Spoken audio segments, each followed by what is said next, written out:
Listen, I'm never quitting on my mission. I'm on roll with what I'm giving. Got some ambition, this new edition, filling positions.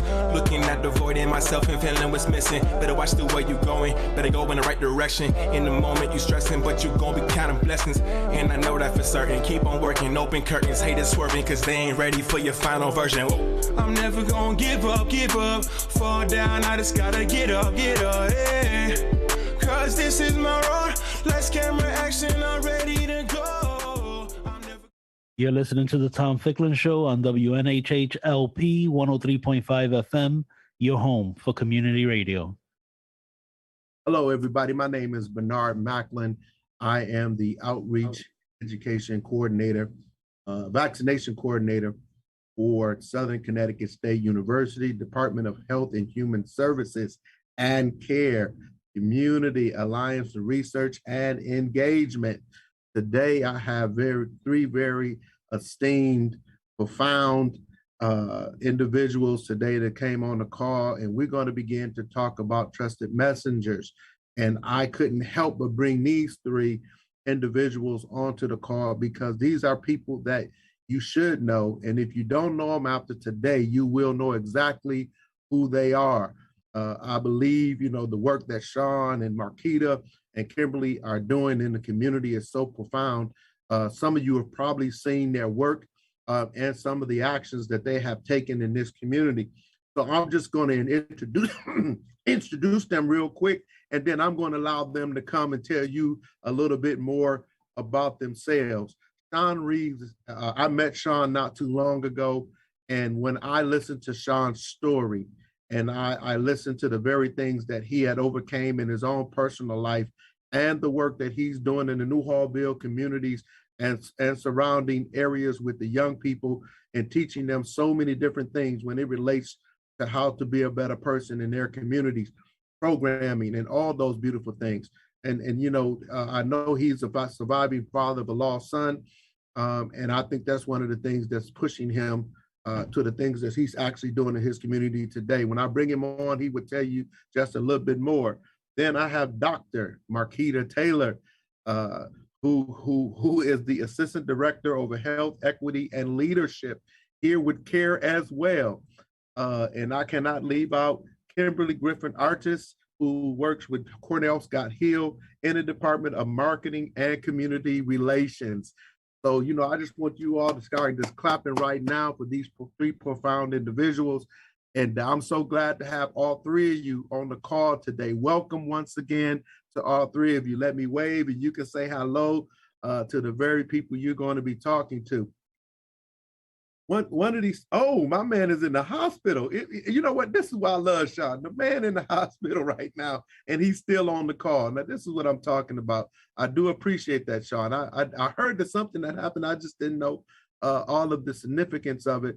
But look at this. This is what I'm talking about when it comes to really being invested in community work. And as a trusted messenger, he still wanted you to hear from him. But I'm hoping and praying for him to be well soon. As soon as possible. But today I wanted to talk about trusted messengers, people in our community that people can trust to bring true and factual information, really real community leadership. And when I look at the three people that I have on the call today, as I think about Ms. Artis, sometime when you hear the little radio messages on the radio, and you see on the buses and information on the buses, and you see things on billboards all over the city. I've got the person right now, right in front of me, who created all of those things.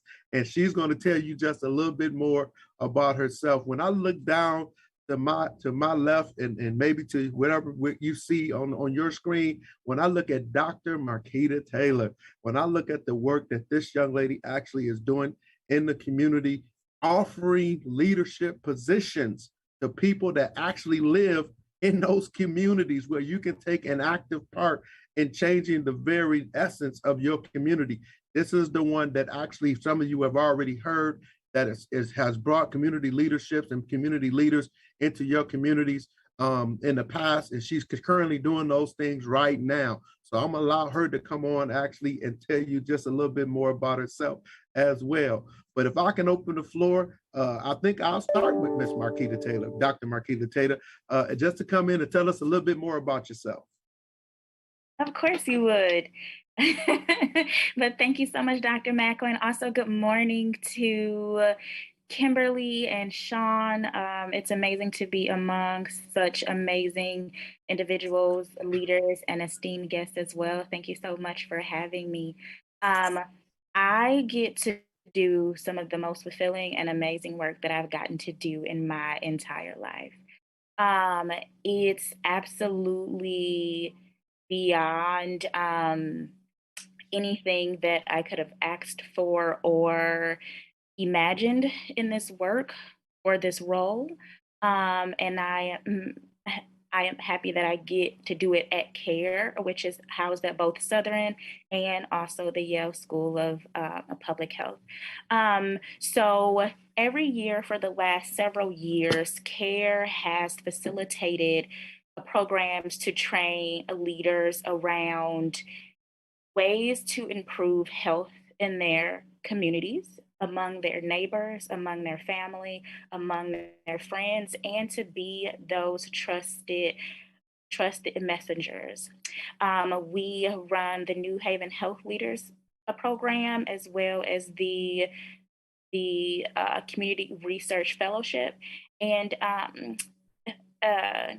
historically, we've brought on about 20 to 25 people a year to participate in our 9-month training programs.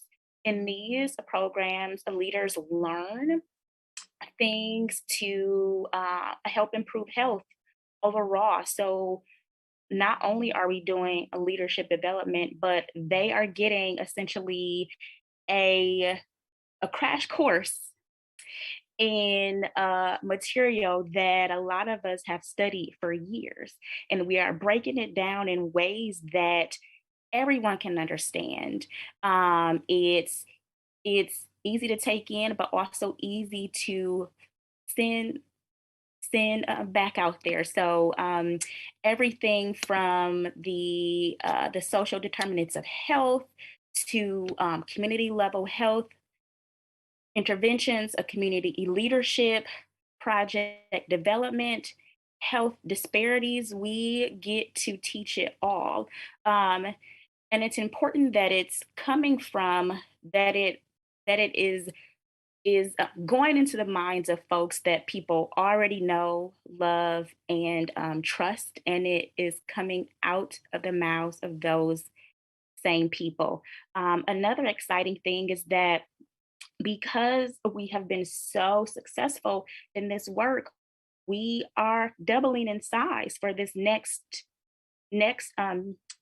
calendar year, and also adding additional programs around COVID-19 and the COVID-19 vaccination. So the proof is definitely in the work itself, but also in the continued advancement of the leaders who come through our program and then go on to either further their education, take on other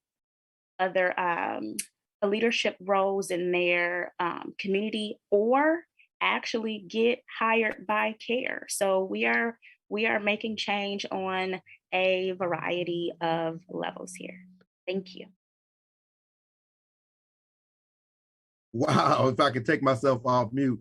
Wow, as you can see, all the beautiful things that Dr. Marquita Taylor and the group that actually works with her, and all the marvelous things that they're doing in all of your communities. So when you see people out there working as community leaders, first of all, support them. Second of all, then you know exactly who is the person that actually has transformed and brought this to light. And I'm just so excited to know her. But, you know, I just want to jump right into this next person and allow her to come in and tell you about all the marvelous things and awards. They got some awards out there that I want her to talk about, just to show you the work that she's actually doing for Cornell Scott Hill Health Center. This is Kimberly Griffin Artis. Come on in, baby girl. Tell us about what you're doing. Hi, thank you, Bernard, for having me on the show. And again, Dr. Macklin, and a welcome or a thank you, hello to Dr. Marquita and to Sean. It's an honor to be on the platform today, and I'm going to share a little bit about the work that I do with Cornell Scott Hill Health Center. As the marketing manager. It's always the goal to ensure that the health center is seen as a trusted messenger at all times. And through that, I like to utilize the providers, the patients to put our messaging out. So when you see our commercials, when you see our television ads, when you see us on the bus, it's not stock images. We utilize the people who come through the doors, because who else to tell you that Cornell Scott Health Center is a great place to receive care than someone who receives care with us? Who else is better to say, come and receive great care than the person who was giving the care? And so that's the way I like to utilize the staff and the patients within the building to get our messaging out. We do have a campaign that's out right now called Get Educated, Get Vaccinated, The Time Is Now. And that campaign is in collaboration with many partners, CARE being one of them. And in that campaign, it's an integrated marketing campaign that includes bus, radio, television, posters, billboards, you name it. That campaign is out there on all types of media. And the campaign uses, again, trusted messengers in different areas of the Greater New Haven So for instance, we have a billboard by Dexter's Barbershop. Most people in New Haven knows where his barbershop is, and he's on that billboard encouraging people to get educated, to get vaccinated. The time is now.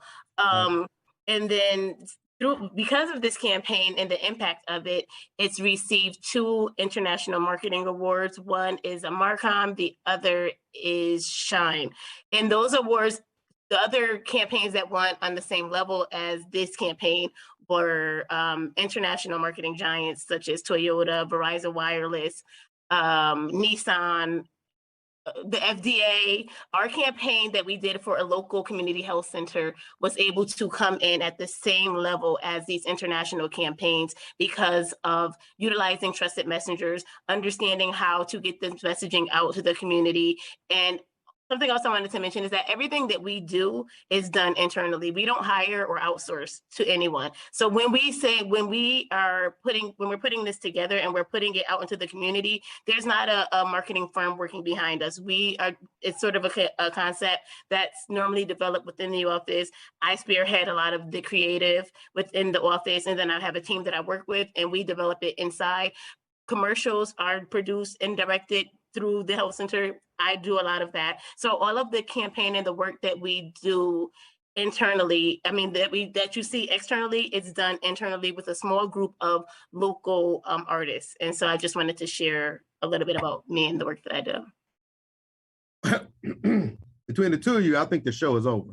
No, but I am just so excited actually at the work that you have done, Kimberly. I've seen the work, I've heard the work, and I was very impressed by it before I even met you. So meeting you and knowing the person that's behind all of this, I'm just impressed. And plus, I'm just personally glad that I know you. I can personally brag about it, that I actually sat at the same table and had conversations with you. But one trusted messenger that I don't want to leave out before we move to Sean is the very person that allowed me to have this show today, and that's Tom Ficklin. Tom is a true trusted messenger right here at 103.5 WNHH.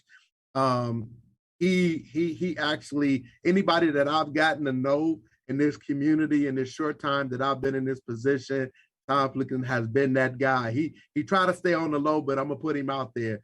I really love Tom, and I wish that he could have been on the show today because he is true representation of trusted messengers.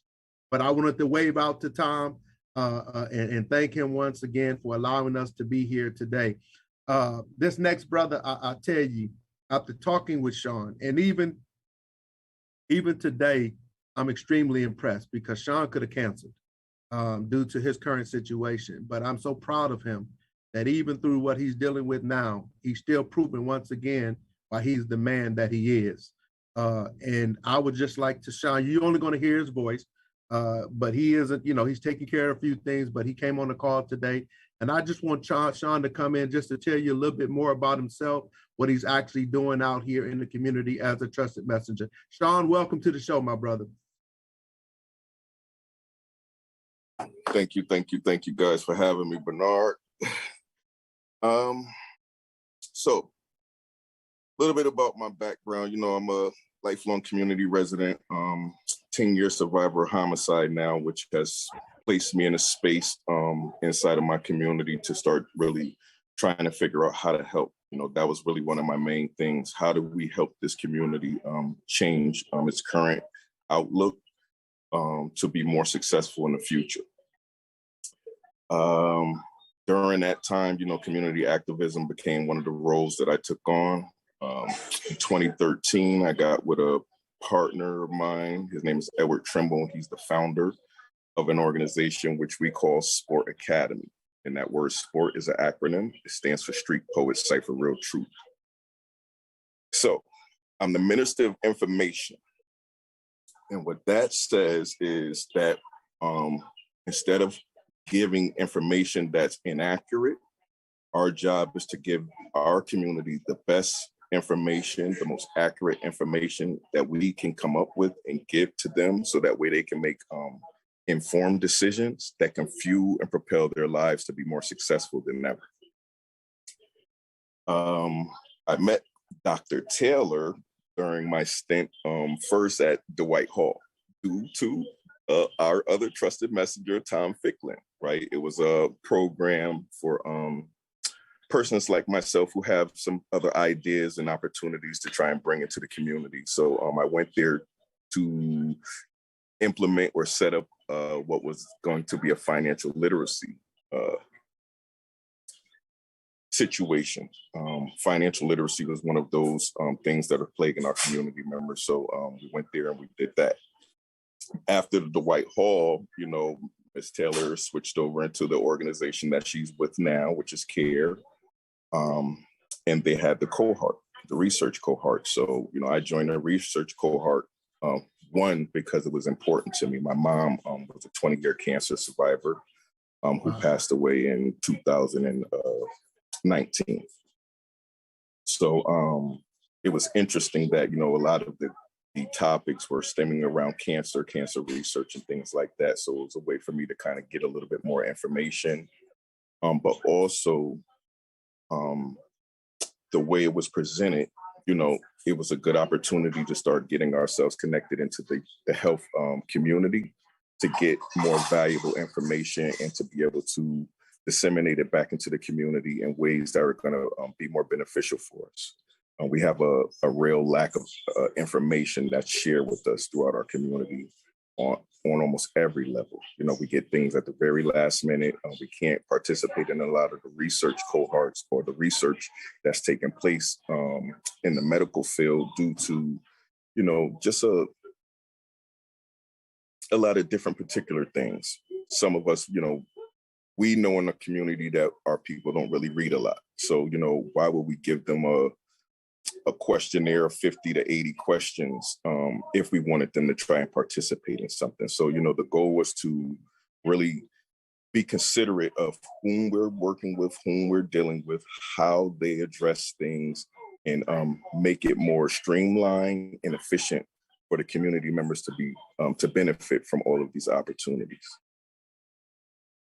In my capacity, man, I just needed to figure out ways to help empower my brothers and sisters to know that we can do a lot more than we've ever done.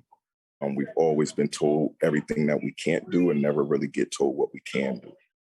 So for me, you know, getting involved, staying involved, getting information into the community is always my job now. It's the most important thing that I take on as a community member. My community trusts me because they know me. They know the person that I am, heart and soul. And I use that as a catalyst to make sure, and let me be clear, to make sure that the best information gets in their hands, that they're informed as best as I possibly can, so that way we can figure out how to cooperate and communicate more effectively as community members in an effort to create a Black community that's successful, that's thriving, that's learning how to heal and grow. So Ms. Artis works for an organization that, I know a lot of people, and I've heard her name mentioned in many, many rooms, never really got a chance to actually meet her physically, but I'm looking forward to that opportunity. The combined efforts of all of these two women, myself, and so many others, in my mind, we're community superheroes. We're those persons that are coming and that are bringing things and creating new opportunities and all new kinds of avenues that other people thought were impossible. Ms. Taylor is very intentional with everything that she does, especially when it comes to making sure there's an equitable outcome for people that participate in everything that she has going on, right? And that was one of those very key things that I loved about her, right? So every time I talk about her or send somebody her way, I let them know, trust that woman, trust that she's gonna make sure everything is done fair. And if it's not, she's gonna advocate for you just like you should advocate for yourself. Outside of that, man, I'm here to do the work. I have a 14-year-old daughter, other children. My oldest daughter is 26, and then I have a 13-year-old son. But if I'm still scared to let my daughter walk to the store, there's a lot of work that needs to be done. And with that being said, we're just here to do the work, hopefully all of us in unison together and teach our community how to grow as best they can. That is the very reason, Sean, that I asked the three of you to come on this call today, because people really need to see and really need to know and understand in this COVID-based society, and with the flu and with violence that happens every day in our community, trusted messaging is so important.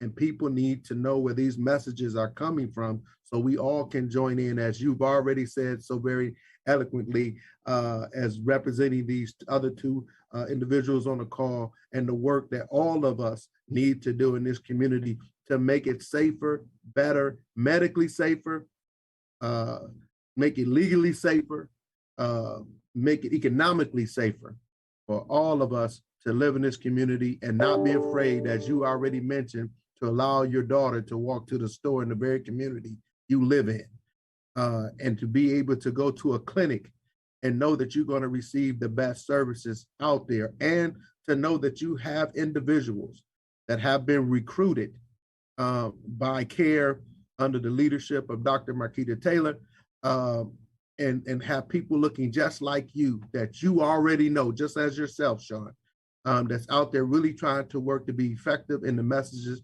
that we send. I just want to jump into this thing real quick and just ask this question of the three of you, and I want to start with Dr. Taylor. Why is it so important that you want to utilize people from the community to represent trusted messages? Yes,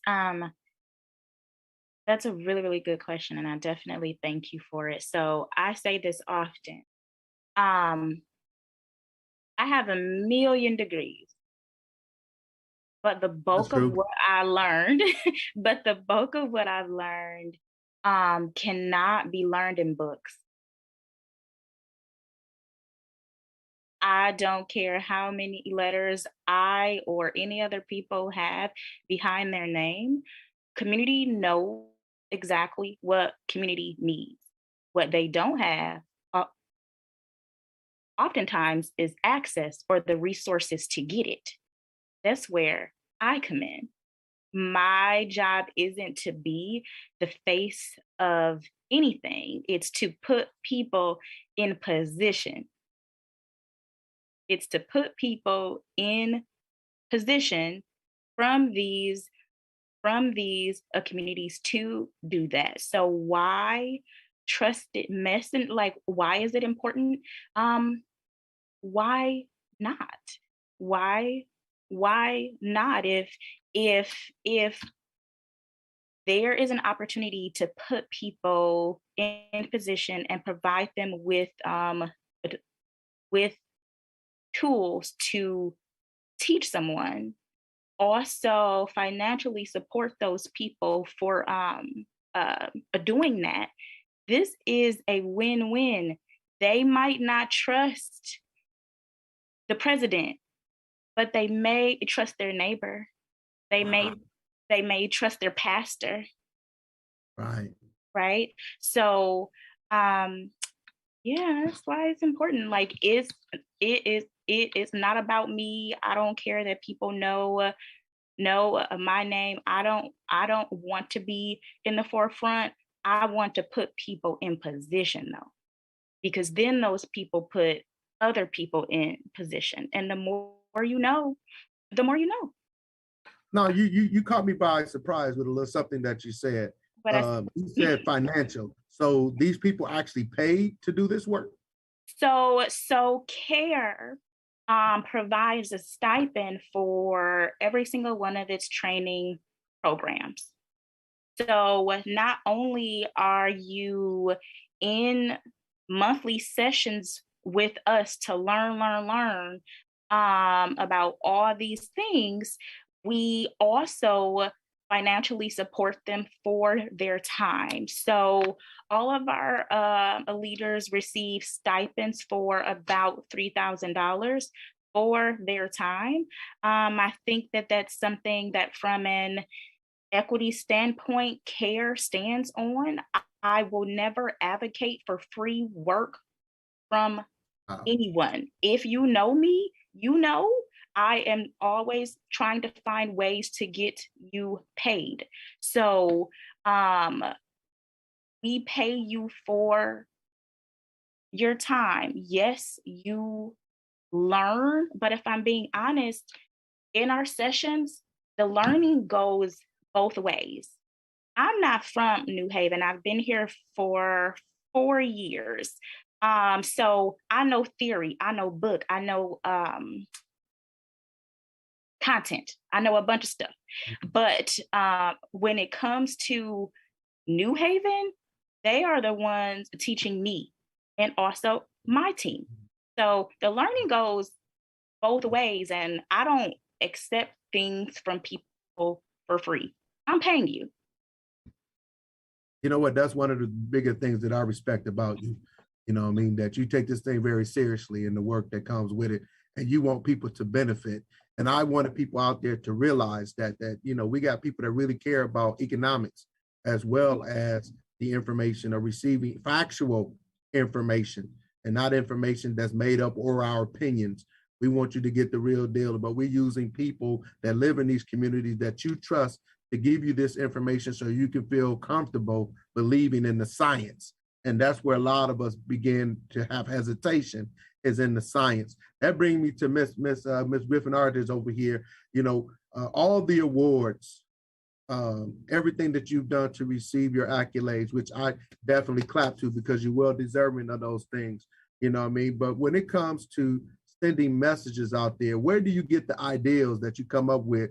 And how do you formulate I say the flavor? I'm sorry, I'm a lack of words, so I like to use words that I understand. How do you create the flavor, you know, when you put a radio ad out, you know, and when you put a billboards on buses? How do you come up with these trusted messages so they can get across to the public that you're trying to get across to? Tell us a little bit more about that. Thank you, Bernard. So statistics show that people make decisions based off of word of mouth from people they trust. And when you think about even like national brands and international brands, like I'll use Nike for an example, a trusted messenger, it's not always about selling the brand, but it's about connecting them to the brand. And I'll use, Nike has a commercial that I absolutely love, and I use it a lot. In an example, it's Serena and her dad, and they're on the tennis court, and it flashes back to her being a kid, and he's giving her this advice, and then it flashes forward to her actually utilizing that advice in her career now.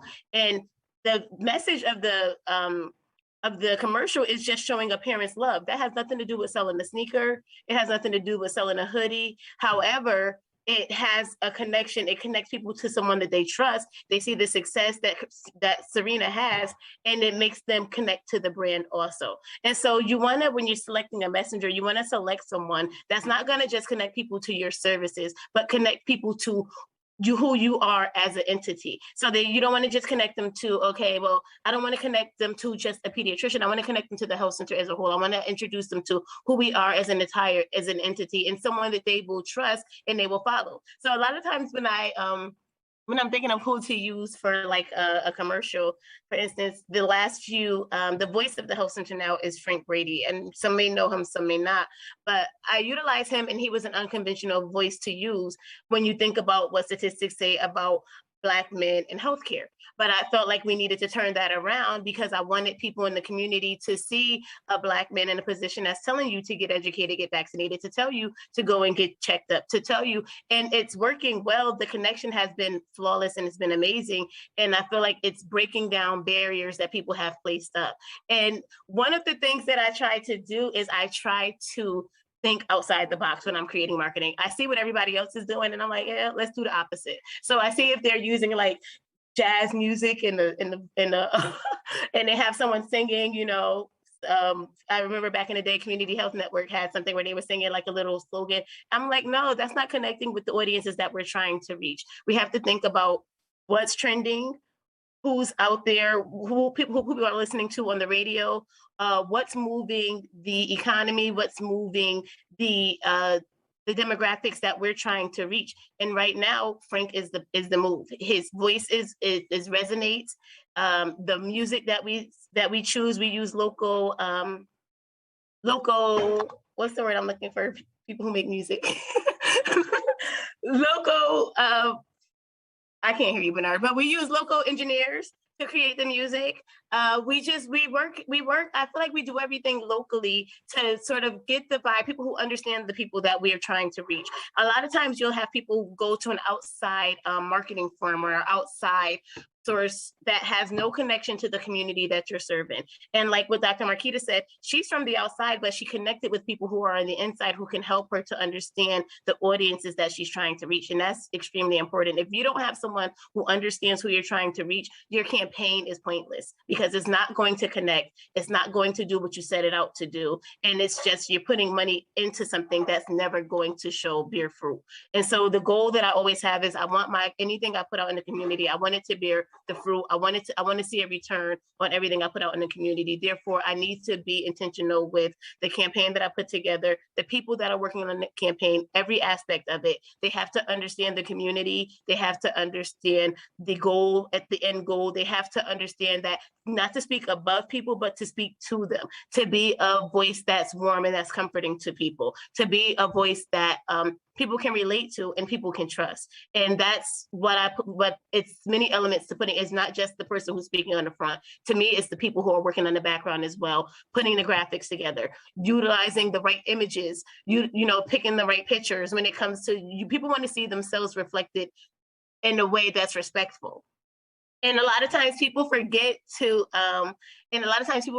be respectful when they're choosing even pictures of us. And I can say this, when I first came to the health center and I looked at some of the collateral, it looked like we were in the 70s. Like they had, like they didn't understand who we were, but that's okay because that's why I came.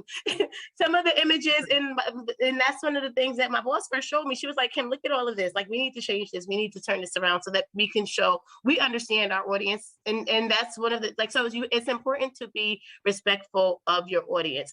Understand your audience.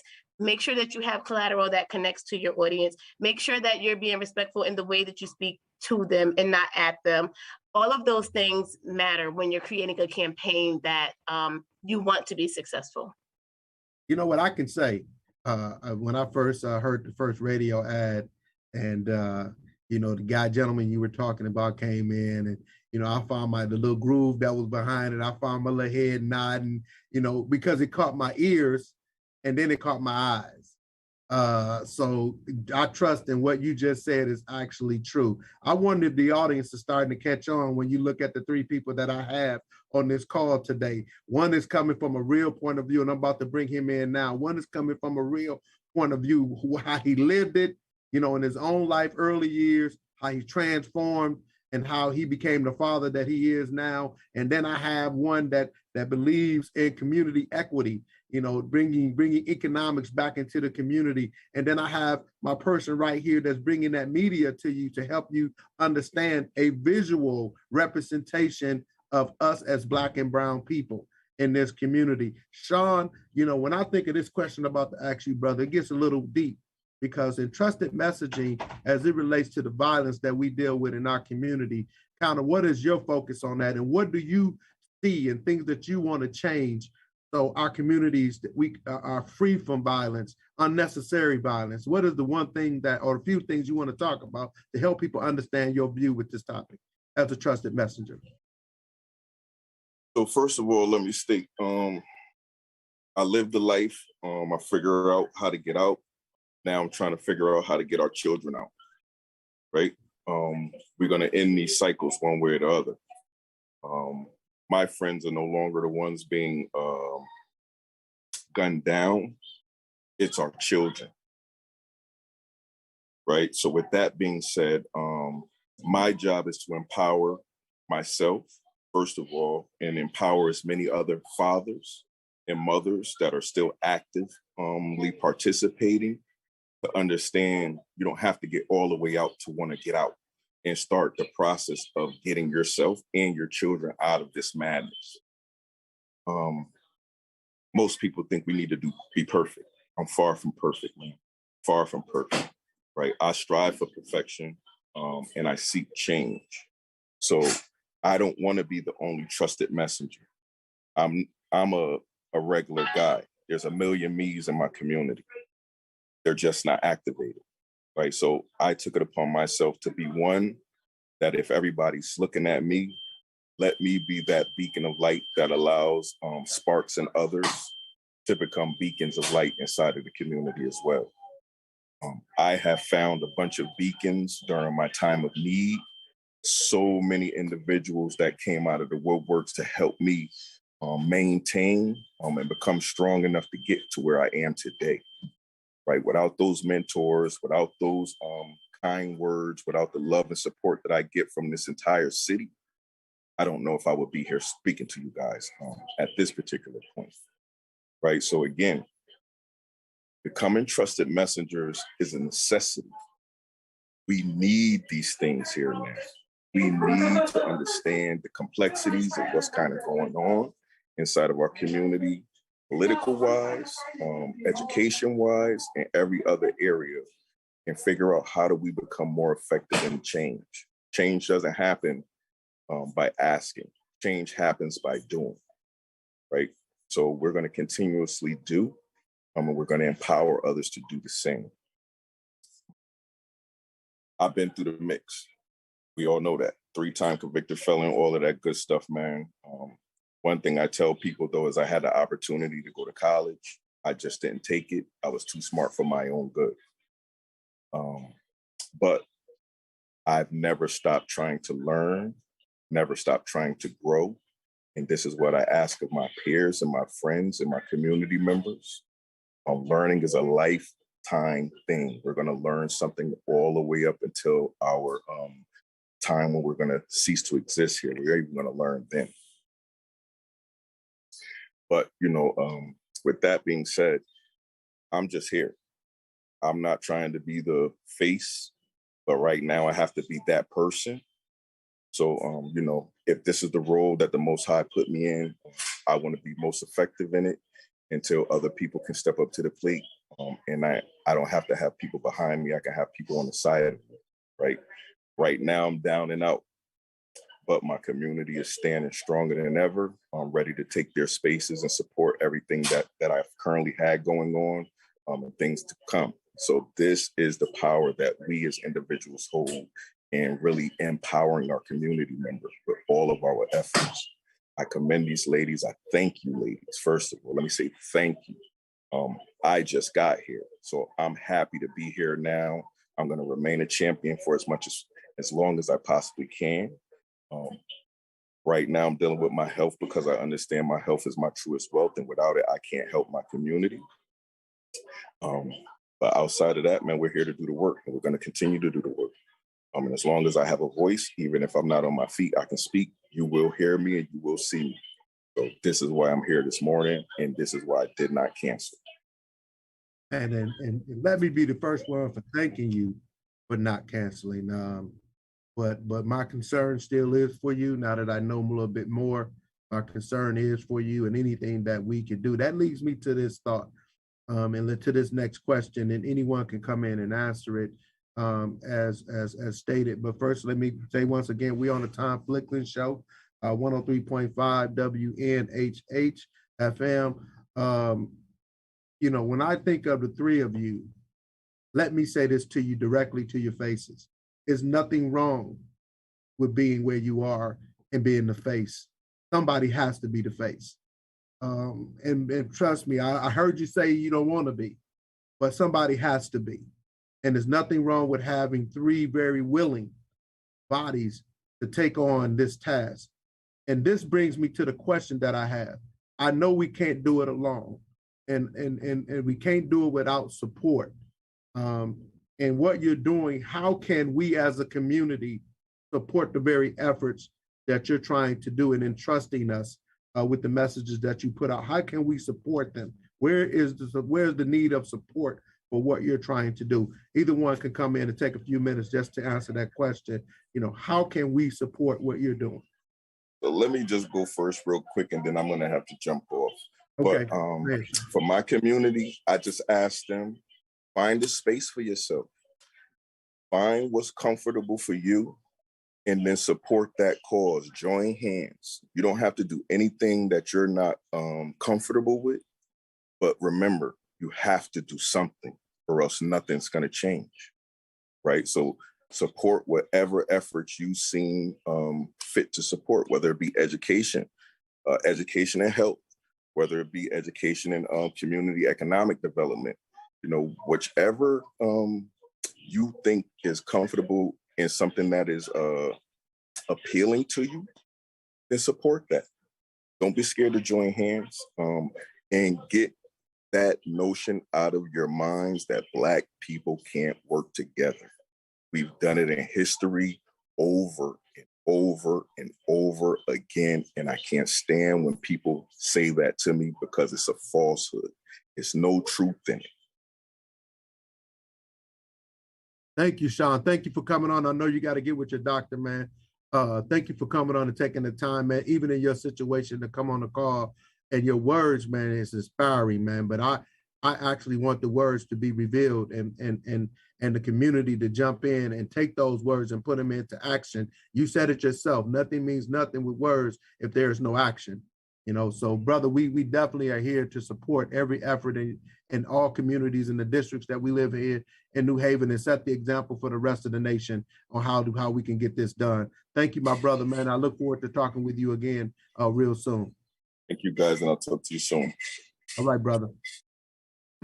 So the Marquita or Kimberly, same question. How can we, as a community, support you in the very things that you're doing as trusted messengers? How can we become those trusted messengers and help you to continually to get this message out and put it into action?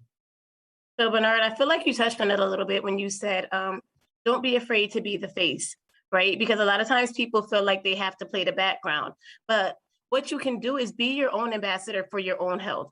Take good care of yourself and say, I went and I got checked up, and you do the same. Don't be afraid to be the face of your brand. You are the best spokesperson for yourself. You're the best spokesperson for what we're trying to do. So if you come into the health center and you receive the care that if you receive great care, speak about it. Be a billboard for us. Be a walking billboard for us. Do not be afraid to be the face of what you believe in. And I feel like that's the way people can help when it comes to getting vaccinated, when it comes to your health, when it comes to the flu shots, when it comes to anything that if you believe in it enough for yourself, then you should share it with someone else. That's the way I feel people can assist. Ooh, I like that. And of course, Dr. Taylor. Yes, thank you. Three things that come to mind immediately. Become comfortable with being uncomfortable.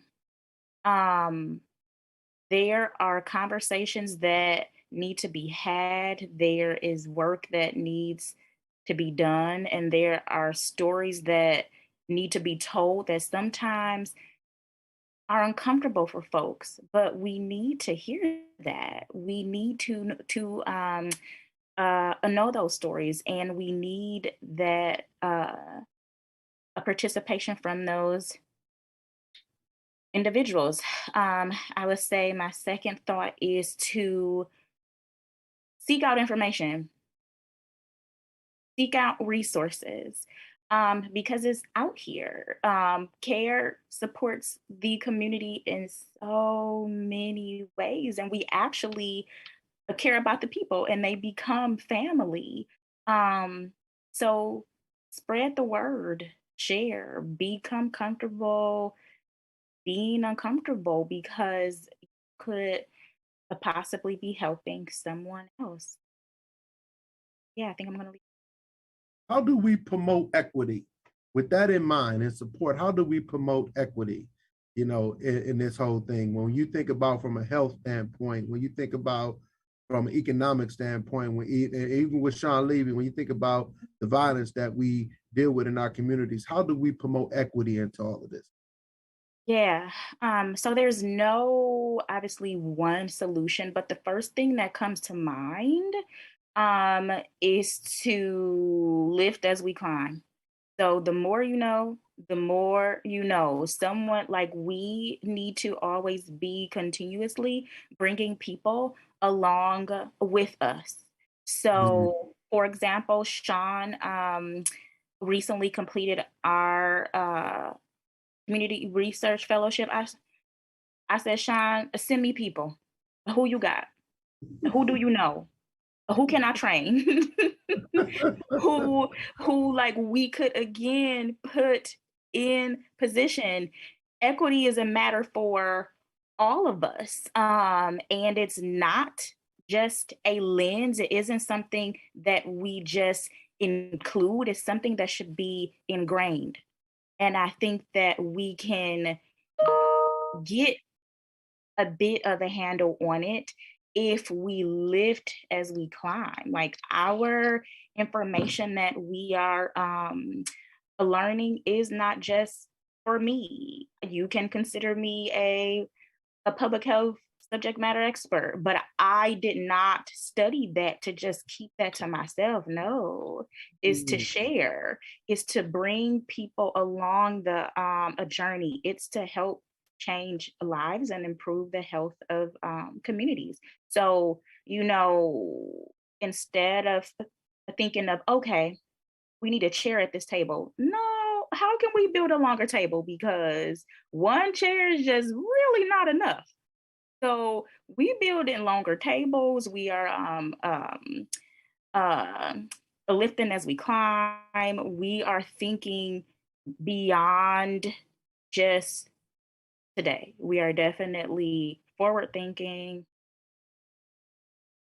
innovative minded, and also simply just practicing being more socially responsible, holding others accountable as well. Sometimes you gotta talk to your neighbor, and this isn't just a black or a white thing. Equity is for all of us, and we all should be practicing this, ingraining this daily. This is not just a lens.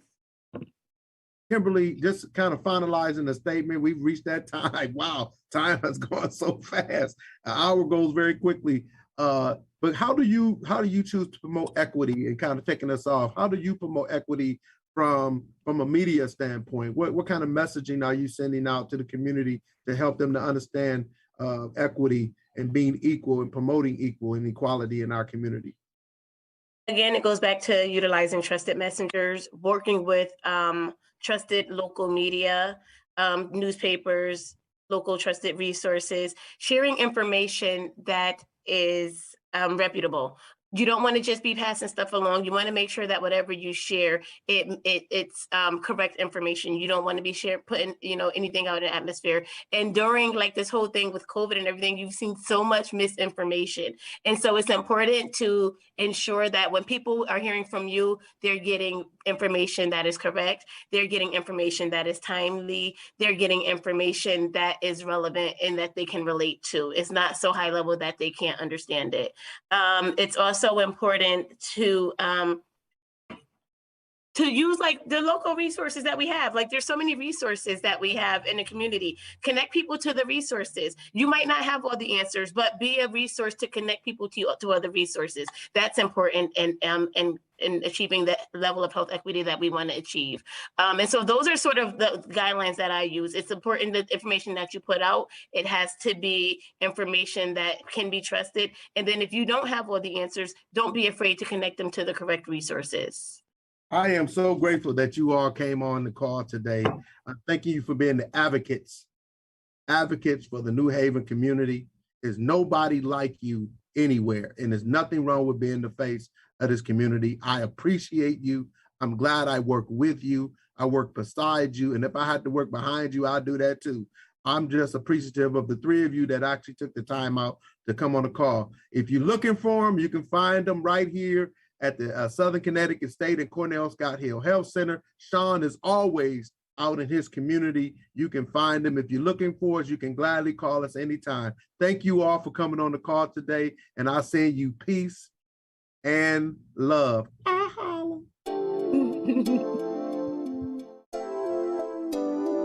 This is Harry Droz, and you're listening to WNHHLP 103.5 As I got another rhyme, another rhythm for y'all to listen. I'm never quitting on my mission. I'ma roll with what I'm giving. Got some ambition, this new edition, filling positions. Looking at the void in myself and feeling what's missing. Better watch the way you going. Better go in the right direction. In the moment you stressing, but you gon' be counting blessings. And I know that for certain. Keep on working, open curtains. Haters swerving, cause they ain't ready for your final version. Whoa. I'm never gonna give up. Fall down, I just gotta get up, yeah. Cause this is my road. Let's camera action.